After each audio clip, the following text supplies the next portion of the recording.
Hello and welcome to Pajamas and Puppies with Iris and Dandelion. My name's Nicole. I'm not a professional or an expert. I am just a dog owner who loves her dogs and loves working with them. This week, Iris was fully incorporated into the training, and as always, playtime outside.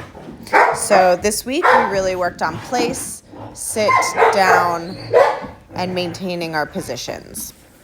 Dandy and I also worked on our first advanced obedience command, which was come, in which he has to land in front of me and sit on his butt before he's completed the task.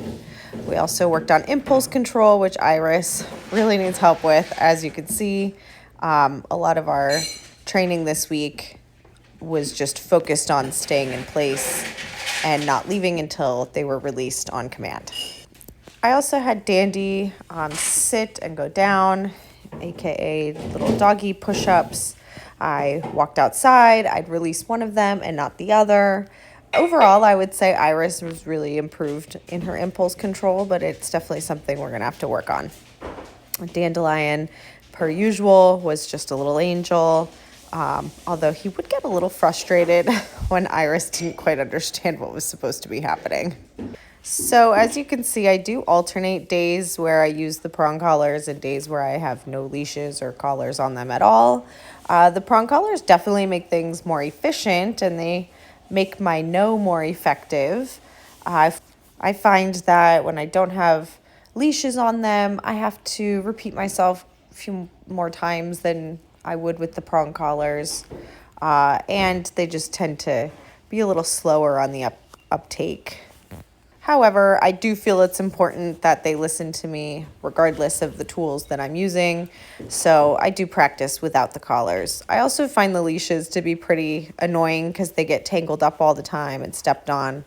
And we end every single session with a playtime. I think it's really important that they associate these moments of learning with moments of play as well, and we just try to balance. Of course, we always try to keep our sessions positive. We try to quit while we're ahead. If I see that there's points of failure that they're just not picking up on, I'll sort of regroup and, kind of change directions so that I can give them a point to end on that we're successful with. I think it would be easier to train one dog at a time.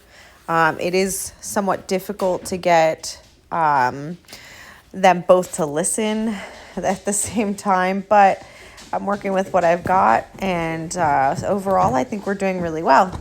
So check back in next week. We are continuing to improve and continuing to get better and better with our skills. In addition to the normal training that we do every week, Dandelion and I took a field trip out to Philadelphia, so we had a really nice time exploring.